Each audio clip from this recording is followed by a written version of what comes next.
It's the lousy lassies and the dynamite dames. This is the worst and best book female characters of 2019. How you guys doing today? I am your host, Casey, currently lost in the bookcase. And that hand behind me definitely looks like it's giving the middle finger. Much better. Guys, why are female characters so hard to write? Out of all the list I've done, this was the hardest. It was easy for the worst female characters, but the best, it was hard. I had to dig deep into my memories. But it's time to show you the fruit of my many thought efforts. Here we go. The 5th worst female character of 2019 is one I feel not conflicted, but it's just a few things, my friend. Few things. I like you, but there's still some issues. It's Dina from Name of the Wind. Now, I like her. I do. She's funny. She's capable. But I don't like how she's always stringing my main man Kavoth along. Like teasing her like, oh, I wish someone would love me. Oh, I love you. But get away from me. Pick a side. Pick a side. But I didn't really feel this way until the second book. It was the first book. One little thing. After loving her for the majority of the book, she did one stupid little thing a child would do. I was like, oh my gosh, you're an idiot. Okay, so Kavoth and Dina, they're looking for something in the countryside. They come across like this smuggler's house. They find his crossbow arrows. Kavoth's thinking like, oh, we should probably not eat any of this food. This guy is definitely kind of sketchy. They find out that he's been like, so there's these trees, it's like maple trees, but the syrup they get from the maple trees, they turn it into like this really addictive drug. That's what the smuggler guy was doing before he was killed. They find his corpse too. But they go to his house, they find like the residue of those drugs, and Dina's like, oh, it looks like candy. And I'm like, oh my lord, you're in a dead guy's house with a corpse and you just pick up the first thing on the table and eat it. How are you alive if you just pick up everything that looks edible and eat it? That's just dumb. And that's really it. That's why I don't like her that much, because she just makes some dumb decisions. But the 5th best character has made some good decisions. She has a glass eye. She's street smart. She's witty. It's Lila from A Darker Shade of Magic. She's a thief. She gets on Kel's nerves, and I love it. I love the relationship between she and Kel. There's an air of mystery around her, but we know her enough to really know her. She has like the self-preservation skills needed of a thief, but she still has a heart, and she knows what needs to be done, and she's not afraid to take the necessary steps to get there. She's a doer, not a damsel. Also, as I'm going through my little list of girls I hate, I'm just gonna mention one. She's not in the book, she's in the movie, but I just watched this movie. The deaf girl from A Quiet Place. I've never rooted for someone to die so hard in my life. It's her fault. Everything's her fault. Even that nail. It's not her fault, but I'm gonna blame her on it anyways. That's it, just an honorable mention. Okay, 4th worst female character of 2019 is Natasha. From The Sun is also a star. Oh, I don't like love. I don't believe in love. You can't scientifically prove love. Oh my gosh. I hate everything. I hate you. You're not likable. You're a know-it-all. Please shut up. I don't get why Daniel loves you. I wouldn't. I don't. It's like, we gotta make the female ladies strong. But then they get a little full of themselves and no one likes them. No one. I mean, you can be strong, just please be pleasant too. But the 4th best female character is Kate from This Savage Song. A lot of these girls, I'm gonna repeat, are fighters, smart, witty, capable. But unlike Lila, who I don't think had a really emotional moment, Kate did. She is the daughter of basically, let's say, a crime lord, and he has an army of monsters in a city cut in half called Verity. Her dad is fighting against the Flynns on the other side of the city. Kate wants to join the fight because, she's spunky and she's tough and she wants to prove herself to her dad, and her dad's like, no, and just sends her away to school after school, and she burns down half the schools just to get his attention. So eventually, he brings her back, and Kate is determined to prove herself, but she's overworking herself. She's getting stressed. She's straining herself. She's probably not cut out for monster hunting. I can't talk. What else is new? There's a scene where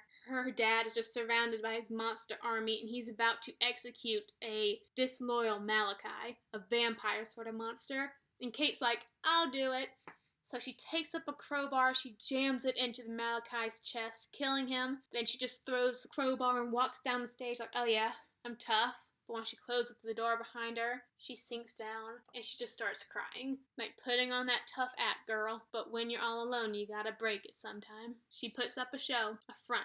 But eventually, her new friend August will figure it out, and they have such a good friendship together. Now, August, he's one of the Flynn's boys. He's also a monster, but the Flynn's have adopted him. He's basically her enemy, and she knows that if she brings August in, her dad will, like, adore her and shower her with love. But even when she, like, realizes August is a monster, and he's getting attacked by Malachi, she's like, oh my gosh, I'm going to help you. Because they have a friendship, and things just don't automatically drop because she realizes he has a ransom. She holds on to her feelings and she doesn't throw them away.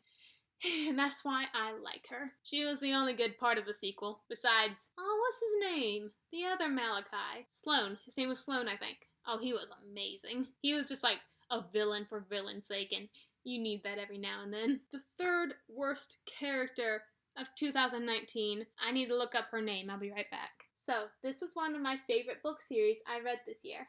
The Escape from Furnace series. Basically, I feel like I've explained this enough already on this channel.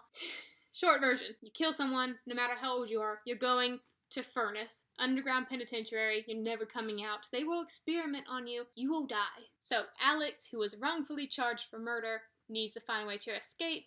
This is the fourth book in the series. The first 3 books, there are 0 girls. And I guess the author was like, well, we need to add some pink into this mixture of blue. So he gives us literally someone who doesn't need to exist because she does nothing at all. Lucy. Her name's Lucy. And of course, she's a romantic interest. And we got monsters running through the city. We got a guy with a sword arm. Slash, slash, slash. It was a good book. I loved it. It's just if you're in a bad mood and you just want something violent to happen within the confines of a book so no one actually gets hurt in real life, this is it. But we had to introduce a girl character for some variety for some reason. And so we get this squeaky girl. I'm tough.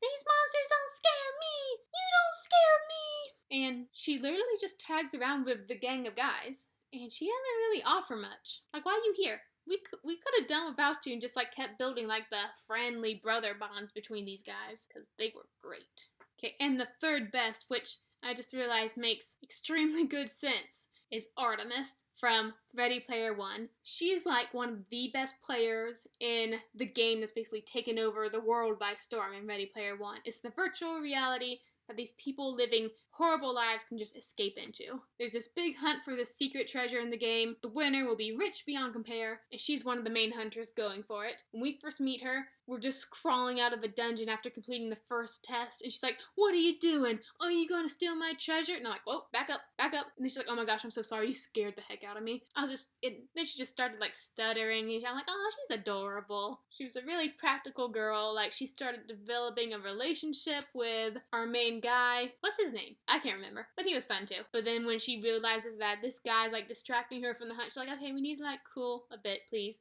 I want to win the monies. She was just sweet but steely at the same time, and I really liked her. But now, the second worst female protagonist of 2019 is a 3-way tie from the same series. Mare Barrow, Cameron What's-Your-Face, Evangeline. Okay, Mare, you were actually fine in books 2 and 3, but first book you was horrible and obnoxious. Like, she kept saying the most obvious things, the things we're watching right now. Like, you got Evangeline who's like controlling metal, and Mare's like, she's controlling metal! Duh, we see it right there, shut up!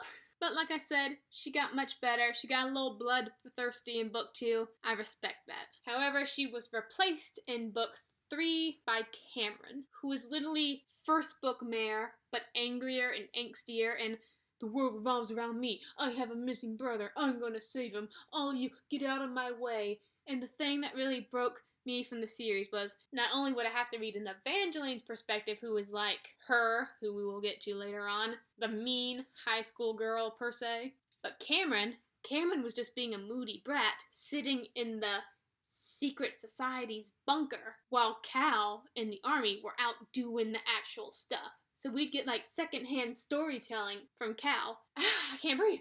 After he went on this humongous adventure, he's like, oh yeah, we did this, we're this much closer to saving Mare. And I'm like, why couldn't we just be in Cal's point of view and forget about Cameron? These 3 ladies are ultimately what broke me from finishing Red Queen series. They're right there, Don't hide. Don't hide. My blood pressure, it's 1, 2, 3, 4. We must calm down. Here's a picture of Baby Yoda. Everyone just breathe for a second.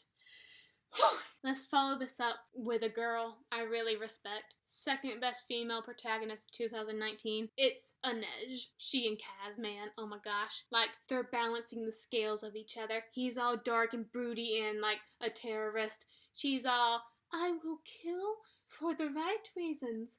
And I am a saintly girl who sees I don't know what I'm saying, but I see the good in Casbrecker and I will save him. While I also stab this man in the chest. She just cares. She's taking good care of my baby. And I'm so happy for them. And I hope that they're just like riding in a little pirate ship together right now, and I want them to have babies. I'm really crying. Why do books do this to me? Why can't I find a man like Casbrecker? I'm okay. I'm mostly recovered. Seriously, I don't think I can take this. Let's use this emotion to rant about the first worst of the lady lot. It's Zoya. Zoya. Why? Oh, it bounced. It came back. This is such a good book cover. Look at this. But you ruined it, Zoya, because you just had to have your stinking perspective and your, oh, this is why she's so terrible backstory. No, you're annoying. There's no redeeming qualities about you. For some reason, everybody's like, oh, Zoya, she's the best leader because she takes nothing from no one. She says what she wants. She's annoying. The only time I liked her in this book and all the other books, but not really because the only time I liked her was in this book, for one page, was when, so Nikolai, he's got this dark demon inside of him, and he's fighting that, and sometimes at night he turns into this dark demon and goes flying out into the night, and Zoya has to hunt him down. One time, he was trying to eat a goose or something, and she just slapped him on the nose. She's like, in the car, now. At that point I was like, okay, that was kind of cool. But she's the mean girl character with no redeeming qualities. Why am I rooting for her? I'm not. She also apparently developed this amazing, heart-wrenching relationship with a dragon and King of Scars. Y'all, I'm telling you here, right now. They had one lesson. The dragon died, and she's crying like, he taught me so much! You had one lesson. On page. Maybe you had 50 off page, but that doesn't count if I didn't see it. And I hate you. I don't ship you and Nikolai. I ship me and Nikolai. He's number 6 on my best male character list. But redemption, the first best female character of 2019. She's smart. It's the wife from The Wife Between Us. I'm not telling you the name because you need to figure it out for yourself. She was pinned in an awful situation. The only way she could get out of it without getting herself hurt, she did it. And it was masterfully done, much trickery, and I'm not going to spoil it at all because it was so smart. And I'm like, aces. And years later, when conflict arises again, she has to nip it in the bud. And she puts herself in danger to do this thing. And it's like the only way to get it done, but she selflessly does it to save another girl. And this is just a story of revenge and smart chicks. I love it. It's a good book. Wife Between Us, my favorite book of the year, 2019. Go read it. So guys, I guess I am done wrapping up my best and worst female and male characters. Comment section, you guys tell me yours. Especially tell me the ones you just want to choke, because they're dumb. But we're not done yet with the best and worst things. Stick around next time. I don't know when I'm posting this, a Monday or a Thursday. I don't know if that's Thursday next week, Monday next week at all. Maybe it's this week. I don't know. Not yet anyways. The future. But the best and worst villains of 2019. My favorite people. My own people. They're coming for you. You better run. They'll catch you. Next week.